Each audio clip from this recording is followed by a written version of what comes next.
This video on Instagram reached 8.9 million views. It gave me more than 500,000 followers, and it blew up my business because I turned the followers into clients. I made 500 videos before that didn't get me a single client collectively. But once I understood why my video performed so well, I could replicate it and use it for my personal brand and get an endless amount of clients for my consultancy. For context, my name is Tolunai. I'm a 21-year-old entrepreneur, and I've consulted dozens of coaches and consultants on how to blow up their businesses via organic funnels. In 2025 alone, I've generated my clients over $900,000 in pure profit, and the video I'm about to show you is the key driver behind it all. After watching for the next few minutes, you will know exactly how to engineer such a video that gets you views, followers, and ultimately clients on purpose. But our main focus will be to get clients. And we start with the exact structure that made this video reach 8.9 million views.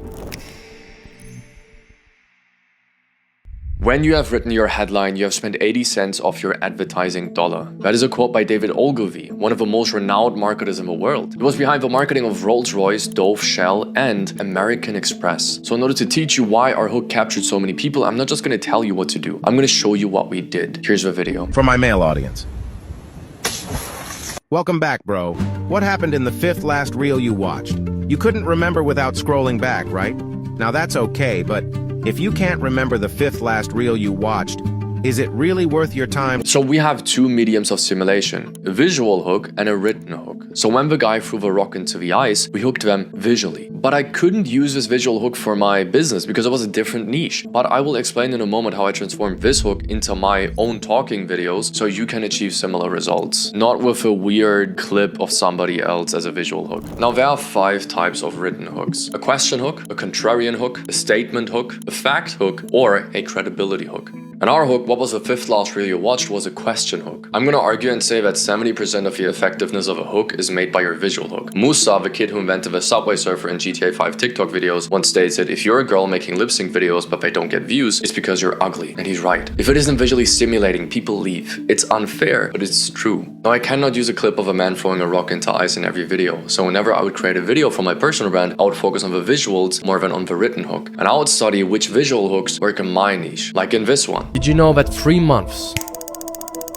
is all you need to change your life? Or this one. If you're under 18 and you want your future life to look like this,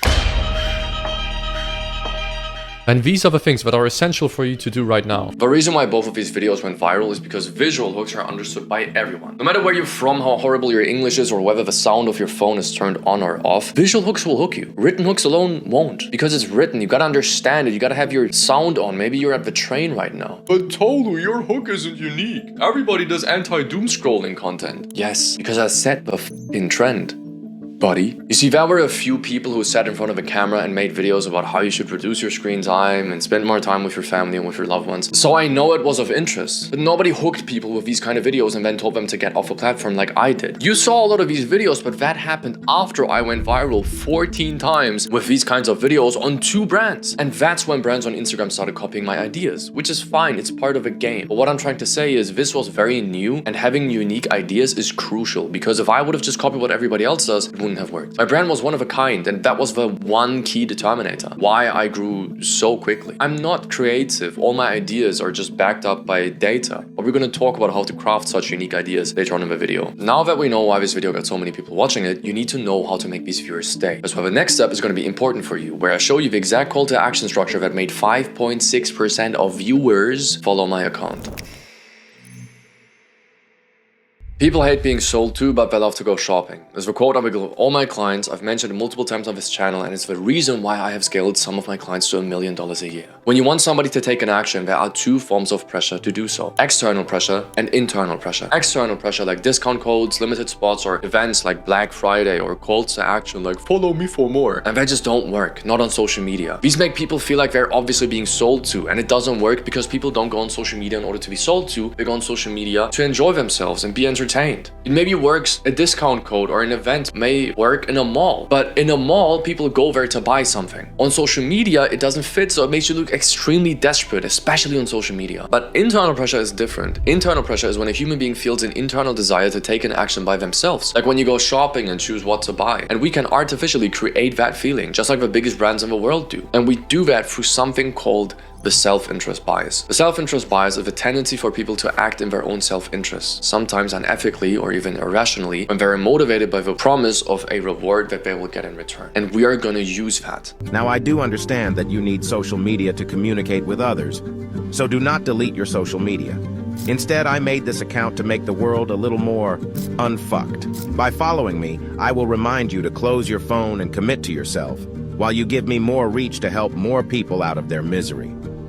Now I do understand you need social media to communicate with others, so do not delete your social media, which is a pattern break, but it doesn't have anything to do with actual call to action working. The things that are crucial are the ones that I'm about to show you, the last two. Instead, I made this account to make the world a little more unfucked, and now come the most important parts. By following me, I will remind you to close your phone and commit to yourself, which is incentive 1. Then, while you help me get more reach to help more people out of their misery, is incentive 2. The first incentive is quite simple. You're gonna get something. I'm gonna make sure that you have a lower screen time. And before that, I made them feel horrible about the fact that they are scrolling so much. Then I'm saying, well, you help me get more reach to help more people out of their misery, which is them kind of feeling better about themselves when they try to help others. Now, understand, these are both self-interest bias. Although we're saying you're going to help others, a lot of people want to help others because it just makes them feel better about themselves. So both of these are just two self-interest incentives, and we're just giving that to these people. It could be anything. It could be, if you follow me, I'm going to provide you XYZ. The owner of the Diary of the CEO, Stephen Bartlett, every single time that he tells you to subscribe to his YouTube channel, he doesn't tell you subscribe. He tells you subscribe so that we're going to be able to get better guests and have better quality and get even more high quality guests so that you can watch better content. He always gives people something in return, and that is very important. Now, considering that probably only 50% of an audience will watch a video until the end, that worked incredibly well and made more than 10% of people who saw that call to action decide to follow me. Every 10th person. The moral of the story is, do not ask people to take an action out of your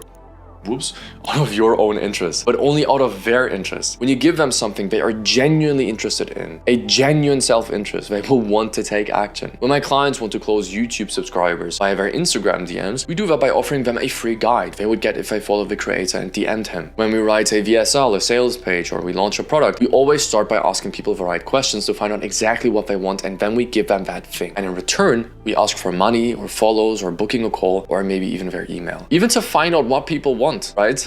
Before we give them the thing that they want in order to get something in return, we even ask them what they want by giving them something in return. For example, we offer them a free guide for free and let them answer 8 questions, and in return they'll get the guide. Imagine I would just walk up to somebody and be like, can you answer these 8 questions? I want your data. He's like, no, you. Super gay. This concept applies to everything. Sales, marketing, hooks, products, scripts, Instagram, YouTube. Every time you want somebody to do something for you, even in real life, give them an incentive. Now that we know why this video performed so well, it's important you know how to engineer your own, because chances are for your niche, you can probably not use a clip of a man throwing a rock into ice to hook your viewers. So let me show you how I re-engineered it onto other videos to get clients for my business. In order to engineer the video that got me 500,000 followers, or the 14 hours I mentioned, I always use the same strategy: emulate and innovate. Whenever I get back into content, I'll always have the same procedure. I look at other brands in my niche that perform incredibly well, and I just save the posts that perform very well in comparison to the rest. See, every single video gets 100,000 views, but this one got 1 million views, this other video got 300,000 views, this other video got 700,000 views. I'm saving all these free videos. And that is to spot patterns. For example, it's the 6th of January when I record this video, and 90% of creators right now perform with the same epiphany stories. So let me just show you that with an example. You will never build an audience if you are too afraid to post when you have no audience. So what you just listened to is actually the hook, which is in every single video, and there's nothing special about it. Back in 2021, I grew a TikTok account to over 900,000 followers, and I thought I had my entire future set ahead of me. I took a gap year after my freshman year of college. I had 900,000 TikTok followers. I'm gonna move to LA, and I'm gonna live this influencer lifestyle. Then about a month into me taking a gap from college to go all in on this shit, I realized like I don't feel called to make this comedy stuff anymore. And there was this really dark moment when I realized I'm probably gonna start from zero. The part that you just saw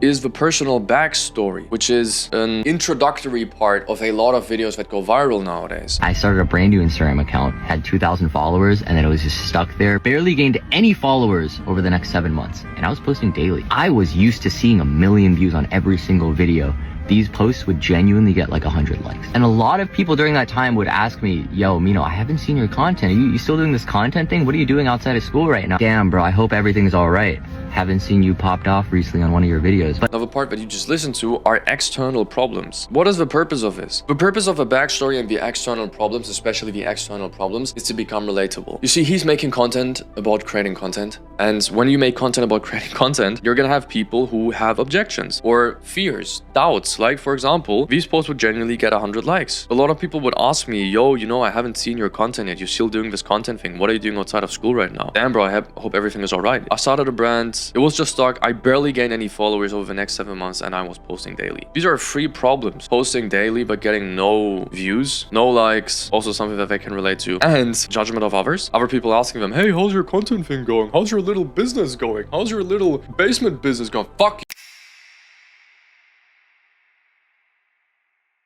But that happens all the time, and people can relate to it and they'll feel something when they hear that. So now they're listening up. They're listening, they're like, oh my god, I can actually relate to this. This is interesting. What is the solution to it? I want to hear this story until the end. He understands me. I think what those 7 months of being stuck gaining no followers taught me something a lot more valuable than having 900,000 followers, which is the knowledge that no matter what happens, no matter how badly my videos flop for 6 months straight, I would rather be broke, living in my parents' basement, than having stability, having money, and not creating what I love on a day-to-day basis. If you can't learn to live comfortably in the seat of risk when there's this loud ass voice in your ear telling you every single day that you're not gonna make it, that you're throwing away your parents' hard work to give you an education in the United States just to do some risky creative work that you want to do, and you still show up to build that business that you want to make. You still show up to create the content that you feel called to make. Now the next part that you just listened to is action. Very simple. It's okay, he had this backstory that they can somehow relate to, but that kind of gives them a bit of context. Then he has the external problems that give them a lot of relatability and make them feel like they are completely understood. And then he tells them what actions to take in order to solve that problem. And then the next part that you're about to see. Now I've been blessed with a community of over 700 people. Recently, we hit 700 people in our fucking paid community learning content creation. I had somebody send me a voice message yesterday being grateful for hitting 100,000 fucking followers, man. This part completely gives them the results that they'll get from the action. And if you are in this flopping phase right now and you feel like an absolute disappointment, you feel all this shame, just know that you're building the resilience to become a stronger person. And I believe that is invaluable and more valuable than 100,000 followers or $100,000. Now I can proudly say that Instagram account that I said was stuck at 2,000 followers for 7 months straight is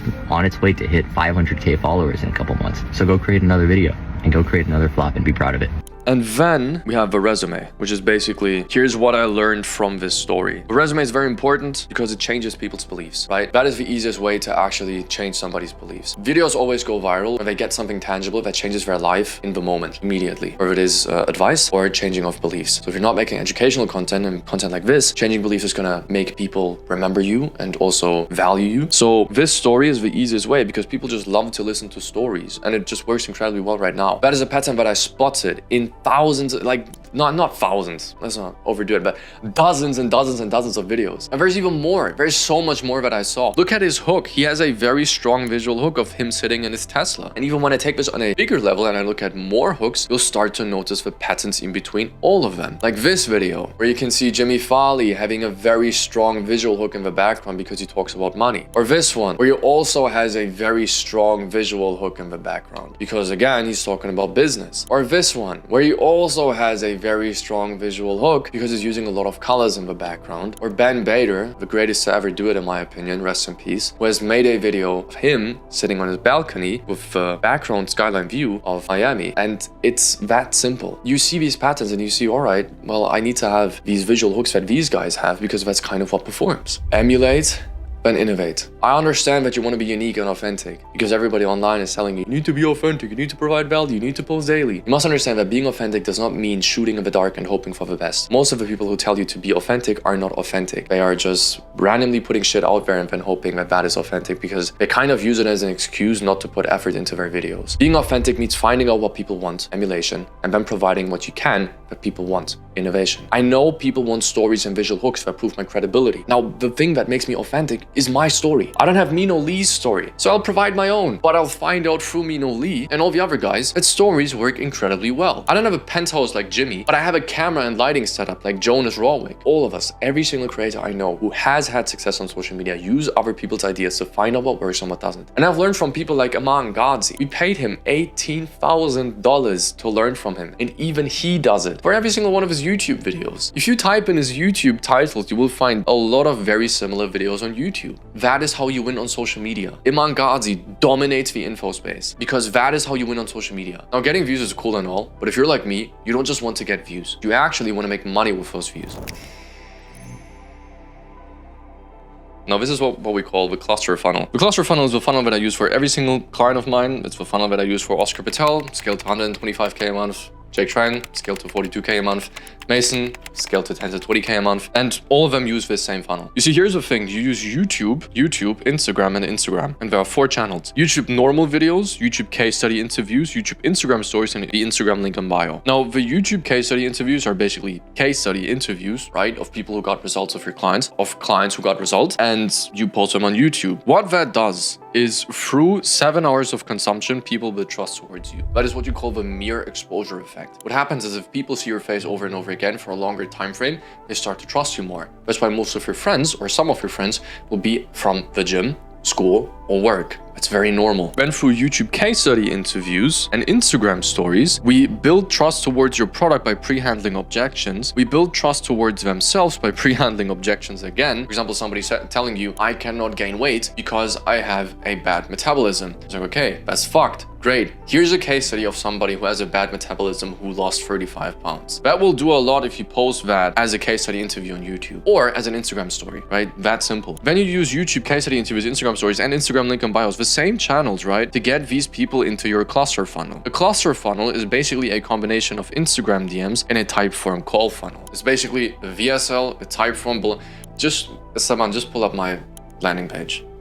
They'll see it. We're gonna try to get people into the Instagram DMs and try to book a call with them because that is just the easiest way. But most of your sales will always come through the Instagram DMs. The truth of the matter is, and you're gonna probably think like, where's the email list? Where's the funneling? Where's the funnel process? Where's the this, that? Where's the nurturing of it?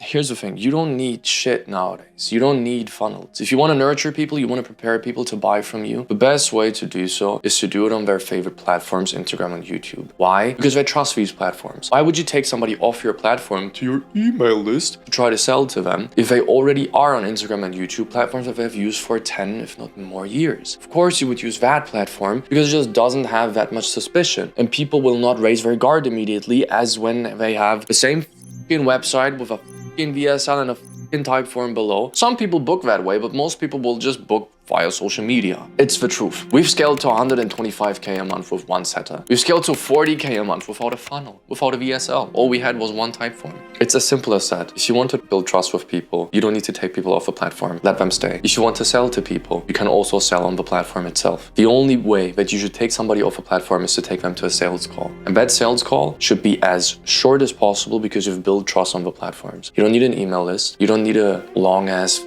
funnel. The only thing you need is social media. Don't overcomplicate things. Now, if I would break down the entire structure on how to build trust and close these people on social media, this video would be way too long and YouTube would punish me for it. But if you feel like you want to execute on this whole structure, you don't want to just know what to do, but also how to do it, I have nothing to sell you. I filmed the entire execution plan, breaking down how I turn my little audience of a couple hundred subscribers on YouTube into clients for my $9,000 offer step by step. If you want to watch it, click on the video up here. It's free. I want to thank you for your time. I hope I could help you. If you need me, I'm here.